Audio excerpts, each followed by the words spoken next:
Hey, welcome back. This is Steph. I am delighted to be here joining you. And if you're listening to this as it goes live, or watching this as it goes live, it's New Year's Day. So if you are on catch up, apologies, but I am going to say here and now, Happy New Year 2024. Let's do this. Doesn't it just seem like yesterday that we were knee deep in lockdowns and all of that time that we spent during the COVID years, the pandemic years? I've been reflecting on it a lot recently, and especially in the build up to Christmas, and how we were all feeling around that time, how we were having, restrictions imposed on us. And it's really interesting, isn't it, to reflect on those times. And it just feels like it didn't really happen. I don't know if you feel the same way, but it's just so bizarre now to look back and think. But we are in a new year. We are in 2024. And this will be a time when so many people are creating New Year's resolutions. And I think it's the third Thursday of January, which is considered National Quitters Day. And that is because that is when all of the New Year's resolutions go out the window and old patterns of behaviour will resume. And I'm not really here to talk about why. Well, actually, I am here to talk about why. What I want to talk to you about today is the New Year's resolutions that I set and how I decide how I want my year to look. I just thought it might be useful for you to understand the process that I take myself through, because I don't set goals like I am going to get fit or I am going to lose X amount of pounds. I have done that many, many times in the past, do not get me wrong, and not that long ago either. But I guess it probably is post-pandemic times, because I don't know about you, but the pandemic showed to me what was really important to me.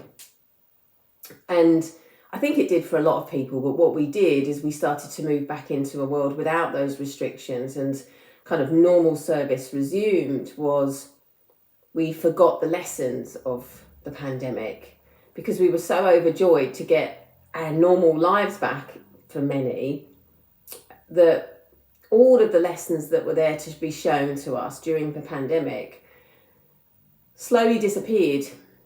It's a bit like when we lose somebody to death and we are shown this slap dose of reality that life is short, or it can be, and to appreciate things that we have right now, and blah, blah, blah, not think about things that might be happening in 5 years' time. This dose of reality that we get when something is taken away from us. And the pandemic showed a lot to us, didn't it? We were restricted, most of us. We went into a full lockdown. Even being allowed out the house, which seems crazy to think about now, doesn't it? It seems so crazy to think about, what was it, an hour of outside time that we were allowed. I mean, even as I'm saying this now and using words like allowed, they are very much, I come up against the word allowed a lot. I find it really, I just find myself wanting to rebel against it. Someone telling me I'm not allowed to do something, but that's a whole different subject. And in the pandemic, I did generally adhere to the guidelines that were set because I could see the intentions at the time behind them. Now we can go into the whole what happened was going on behind the closed doors of other people that were in a position of power. That's a whole other thing that I'm not going to get political on my podcast. But when we think about what was taken away from us during the pandemic, and being able to see loved ones, not being able to travel certain distances, and it gave us that real perspective of the here and now. And many of us had to really dig into that feeling of what's right in front of us right now. What do we have that's really important to us that we can today be grateful for to keep us going? Because for many it was completely overwhelming, the pandemic, the thought of how long is this going to go on for? How long are we going to be restricted in this way? How long do I have to work from home? How long will I be parenting and homeschooling and all of those things? And when we gave too much thought to the time duration, it became really overwhelming. So the key thing I did in those moments was come back to the here and now. And, I talk a lot about that because the podcast is called Just for Today. And it's all about living in this moment and living just for today. So that perspective that we had that was given to us then, for a lot of us, and, I'm not excluded in that, we've forgotten those messages. We've forgotten those lessons.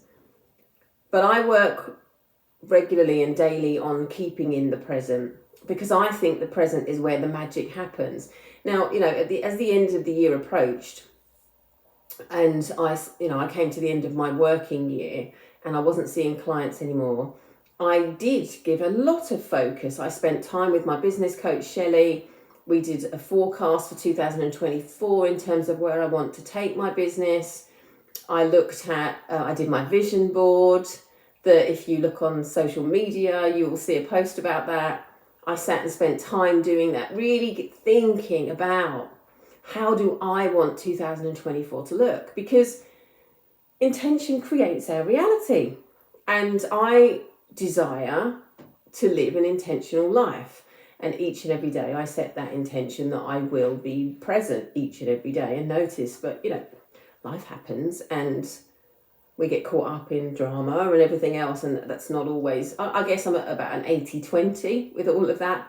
Some days I catch myself forward pacing and then going into that zone of anxiety influence, which can then lead you to catastrophize and all of that lovely stuff. So I'm on about an 80-20 of living that intentional life, of being present and seeing everything in the moment, whilst also deciding how I want my year to look, deciding things that I want me and my family to experience, deciding how I want my business to move forwards. So as I go into a new year, and as we are now in a new year, what I like to do is get really in the map, as I would say. And those of you that are friends, fanatics, or you enjoy Friends, I'm talking about the TV sitcom. When I say get into the map, I'm talking about Joey and how he steps into the map. And I talk about maps of the world a lot. And when I'm saying step into the map, what I mean is I stand in my own map and I look around it and think, how do I want this to look today, just for today? How do I want this to look for this week? How do I want it to look for this month? How do I want it to look for this year? And I break it down like that. So I don't necessarily create New Year's resolutions. I break it down into how do I want to think? How do I want to feel? How do I want to move through the day? What do I want to notice each and every day? And we do those things through practice like gratitude. When I wake up in the morning, how do I choose to see my day? Do I choose to notice, if you live in the UK, you can relate to this, that it's grey and raining, especially the month that we're in currently, January, February they can be tricky, right? They can be tricky. It's cold, it's dark. January, we're usually skint from Christmas, so we get to choose. We get to choose every day how we wake up and how we move through the day. So I will decide as I wake up. And I always start with the same thought in my head. And that is, I am grateful for waking up in my bed, in my warm home, safe and secure, and my family are all well and happy. That's kind of the affirmation that I start, words to that effect. It's how as I open my eyes, I thank the universe, because that's where my faith is. I thank the universe for allowing me to experience another day and waking up safe and well in my bed. And, I've been going through a period recently where I wake up, I don't always sleep all through the night. I have had some issues with my back. I am in perimenopausal phase, so I wake up really hot some nights. And I am going through a stage of my life where I could wake up and go, oh my God, I've not slept at all. My back is aching. And when I have found myself, like I said, I'm at 80-20 here, I'm human. I notice that it all feels a lot heavier. So I choose to focus on the fact that I'm still here. I have had a period of resting in a safe environment, which means that I get to experience another day of opportunity, another day of learning about myself, another day of learning about my husband and my children, another day of working with incredible women. And that's how I set my intention. So it's not that I don't set New Year's resolutions, it's that I set daily resolutions. I don't focus on one element, I focus on all elements of my life. And if there are elements that I want to expand or understand on a deeper level, if we're talking about weight loss, this has been an area of focus for me and will continue to be. As I say, I'm in this perimenopausal phase. My body is changing. Everything is changing, and I would be lying if I said that has been and continues to be an easy transition for me.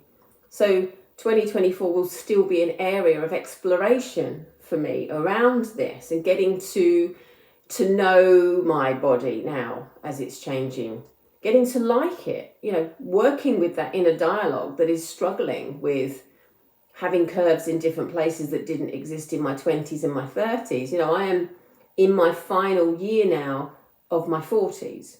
So this year will be my 49th year on this planet. So I'm seeing out my 40s this year. And I intend, as a daily resolution, to get more comfortable in my skin. I have never been more comfortable in my skin than I am right now. But there's still work to do. There's still more of me that I want to get to know and that I want to get reacquainted with or meet and get to understand on a deeper level.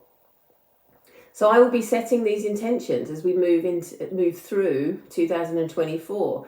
I'll be setting daily resolutions to see the beauty, be grateful for everything that shows up, to have that curiosity, that daily curiosity to understand things that are showing up that aren't comfortable for me. Because I don't expect this year to be a year of everything that's comfortable. I just know that's not to be true. I don't necessarily expect there to be loads of trauma, but I do know that I'm going to be uncomfortable throughout 2024. And one of my daily resolutions will be to lean into that discomfort, to be curious about that discomfort and to understand it, because it's a message. It's showing up for a reason. It's here to teach me something about myself. And if there was a word for me for 2024, it would be freedom. One of the words for 2024 is freedom. And freedom for me is not just about having the freedom, because me and my husband are at the stage in our life now where the three boys are in adulthood. They're all working, they're all living their life, where we do have the freedom to just say, let's go away for the weekend. Let's book a holiday, the two of us. Let's do this, or let's go to the cinema, and not have to think about anything other than our working schedules or the dog. Of course, the dog. We have to always figure out the dog, because poor little Ed and his separation anxiety. But that's it. And that's an element of freedom, in that we get to live a life where we are free to make choices for ourselves individually and as a partnership as well. But freedom for me in 24 is also about the freedom to understand myself and explore the world as me, and the freedom to understand what's going on with my body, understand what goes on in my mind, really digging deeper and being free to do that. And what I mean by free is that not holding and restraining myself, not suppressing all of the emotions that come up, having the freedom to explore it all. So I hope this is making sense, because whenever I hit go on the podcast, I have an idea of what I'm going to talk to you about. but it's very loose. And I just talk.